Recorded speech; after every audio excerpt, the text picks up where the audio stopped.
इस दुनिया में लोगों के मन में बंद घरों में या बंद जुबान के पीछे कई राज होते हैं। ये राज कभी चौंका देने वाले होते हैं तो कभी दिल दहला देने वाले। आज जानेंगे ऐसे ही एक बंद कमरे का राज। जयपुर की तीखे नयन नक्श घुंघराले बाल वाली सुंदर लड़की रितिका। उसका बचपन से ही एक्टिंग में करियर बनाने का शौक है। वह एक फिल्म स्टार बनना चाहती है। वो मुंबई जाने का सोचती है, पर रुकेगी कहाँ? फिर उसे याद आता है कि उसके एक दूर के रिश्तेदार शिवम भैया का घर मुंबई में ही है। वो कुछ दिन के लिए उनके घर रह लेगी। रितिका शिवम भैया को कॉल लगाती है। कॉल लगाकर रितिका शिवम के कॉल उठाने का इंतजार करती है। जैसे ही शिवम कॉल उठाता है, हेलो हेलो शिवम भैया, रितिका बोल रही हूँ जयपुर से। याद है या भूल गए? अरे हाँ रितिका, वो घुंघराले बाल वाली। तुम्हें कैसे भूल सकता हूँ, कहो कैसे याद किया? भैया आपकी एक मदद चाहिए थी, अगर आप बुरा ना मानो तो। अब बोलो भी रितिका। भैया आपको पता है ना मुझे एक्टिंग का कितना शौक है। मैं मुंबई आना चाहती हूँ। सोच रही हूँ कुछ दिन आपके घर रह लूं। प्लीज भैया मना मत करिएगा। कैसी बातें कर रही हो रितिका? तुम्हारा ही घर है। देखो मैं तो ऑफिस के काम से दिल्ली शिफ्ट हो गया हूँ। मैं और तुम्हारी भाभी चारू हम दोनों दिल्ली ही रहते हैं और मुंबई वाला घर पूरा खाली है। तुम मुंबई पहुंच जाओ तो कॉल कर देना। मैं एक लड़का भेज दूंगा, वो न्यूज़पेपर बांटने आता है। वो तुम्हें घर की चाबियां दे देगा। थैंक यू भैया, थैंक यू सो मच। ऐसा कहकर रितिका कॉल रख देती है। अगले दिन रितिका मुंबई पहुंच जाती है। रितिका मुंबई पहुंचकर शिवम को कॉल करती है। शिवम चाबी देने के लिए एक लड़के को भेज देता है। लड़का रितिका को चाबी देने आता है।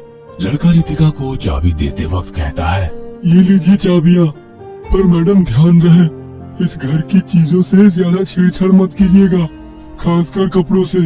ओके यंग बॉय, तुमने चाबियां दे दी ना, अब तुम जाओ ना, मुझे ज्ञान मत दो। इतना ट्रेवल करके आई हूँ, थक गई हूँ। रितिका उस लड़के से चाबियां ले लेती है और उससे उसका नाम पूछती है। वैसे नाम क्या है तुम्हारा? जी धीरज। इतना कहकर लड़का चला जाता है। रितिका घर के अंदर जाती है। घर बहुत आलीशान था। रितिका सीधे बेडरूम में जाती है। रितिका वहाँ शिवम भैया और चारू की एक तस्वीर देखती है। रितिका तस्वीर को देखकर कहती है, नॉट बैड नॉट बैड। मानना पड़ेगा भैया को, क्या पसंद है भैया की। कितनी खूबसूरत है चारू भाभी। चलो अब नहा लेती हूँ, बहुत थकावट हो गई है, थोड़ा अच्छा लगेगा। रात भी हो गई है, खा पी कर सो जाऊंगी और सुबह ऑडिशन देने भी जाना है। ऐसा सोचकर रितिका नहाने चली जाती है। रितिका नहाकर बाहर आती है। वो खिड़की में आकर देखती है और कहती है, वाओ सो ब्यूटीफुल मुंबई यार, कितना मस्त व्यू है, क्या मूनलाइट आ रही है। वो बाहर देख ही रही थी कि उसकी नजर कमरे में एक टेबल पर रखे एक लाल लहंगे पर पड़ी। वो खुद से कहती है, oh my God, so much pretty, क्या मस्त लहंगा है। मैं इसको एक बार पहनकर ट्राई करती हूँ। रितिका बहुत खुशी से उस लहंगे को पहन लेती है। वो उस लहंगे को पहनकर जैसे ही खुद को मिरर के सामने देखने जाती है, अचानक से लाइट चली जाती है। ओहो, इस लाइट को भी अभी जाना था। मुंबई में भी लाइट जाती है, ये तो कमाल ही हो रहा है बिल्कुल। बट इट्स ओके, मेरे पास मोबाइल है, वो कब काम आएगा। रितिका अपने मोबाइल की टॉर्च जलाने के लिए मोबाइल उठाती है। रितिका का मोबाइल बैटरी लो बताकर स्विच ऑफ हो जाता है। अरे इस मोबाइल को क्या हो गया? अभी थोड़ी देर पहले तो फुल बैटरी थी। रितिका को बहुत गुस्सा आता है। वो गुस्से में कहती है कि सब कुछ बुरा आज मेरे ही साथ हो जाएगा मेरी जिंदगी में। एक लहंगा क्या पहन लिया, लाइट भी चली गई, मोबाइल भी ऑफ हो गया।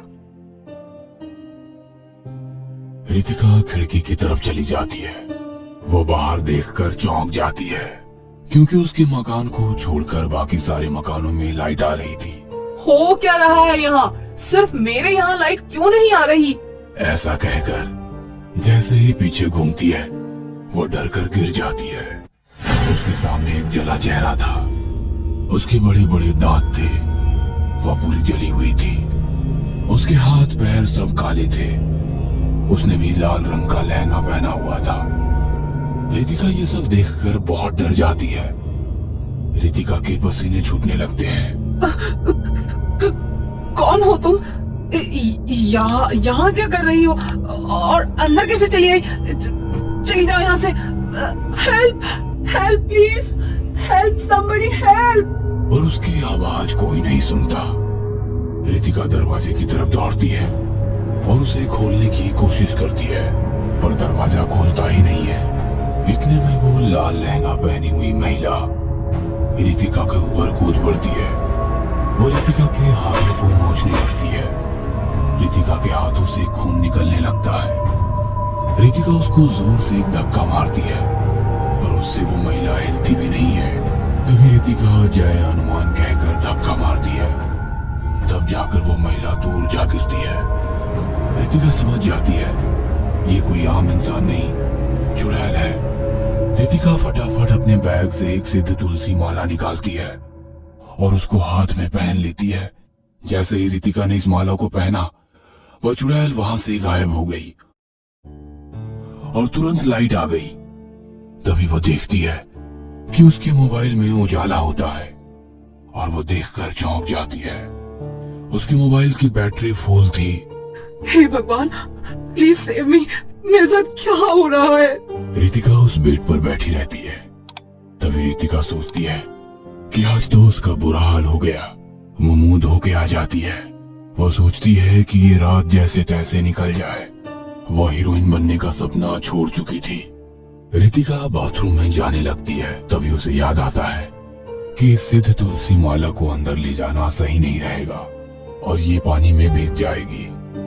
वह माला उतारकर बाथरूम के अंदर चली जाती है। रितिका जैसे ही अपना मुंह धोकर मिरर में देखती है, वो उस चुड़ैल को अपने पीछे देखती है।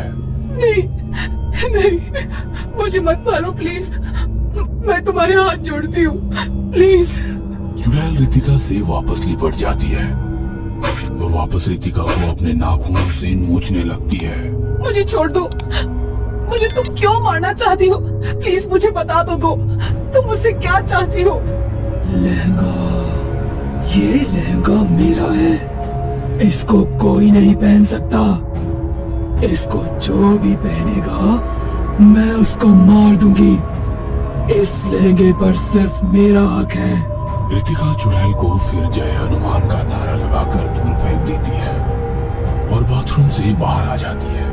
रितिका फटाफट उस लहंगे को खोल देती है और तुलसी माला वापस पहन लेती है। चुड़ैल वापस गायब हो जाती है। रितिका सोचती है आखिर लहंगे में क्या है।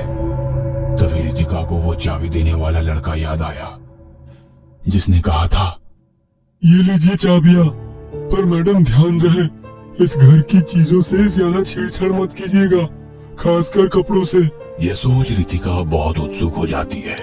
रितिका अपने कमरे से बाहर आती है और देखती है उसके कमरे के बगल वाले कमरे का दरवाजा हल्का सा जला हुआ है और काला पड़ा हुआ है।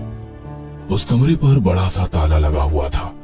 रितिका अपने बालों से एक हेयर पिन निकालती है और उस ताले को खोल देती है।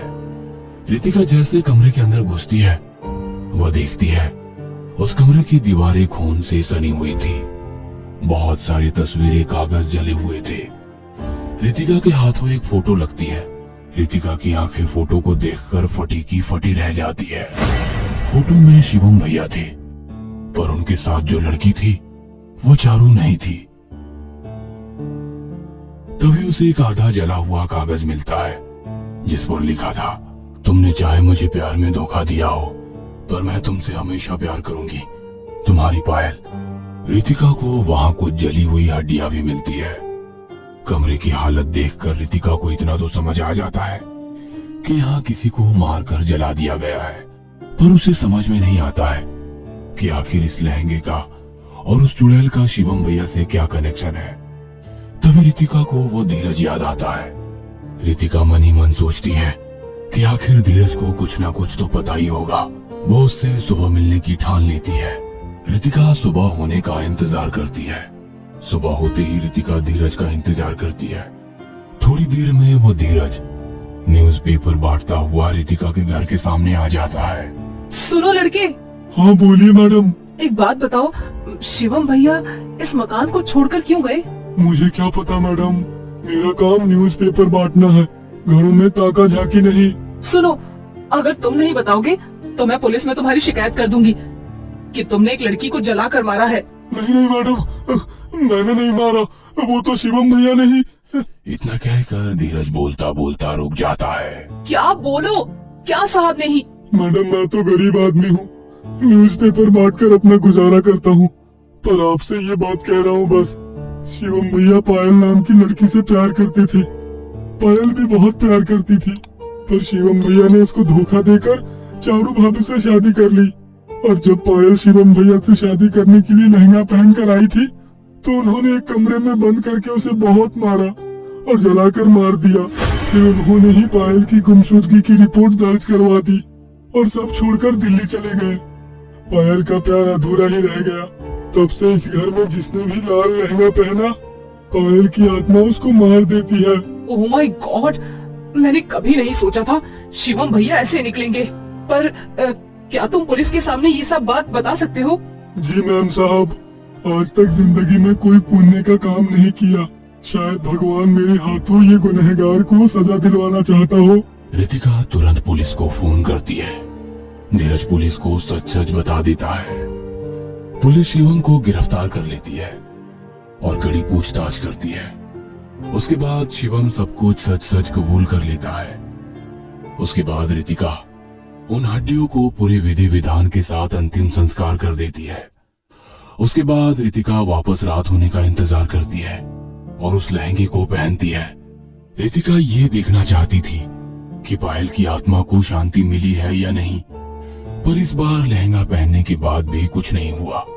तब रितिका सोचती है कि चलो मेरे हाथों एक आत्मा को शांति मिली। रितिका ने चैन की सांस ली। पास भी ऐसे ही दिल दहला देने वाली कहानी है, या आप भी हॉरर कहानी लिखना पसंद करते हैं तो हमें कमेंट बॉक्स में जरूर बताएं।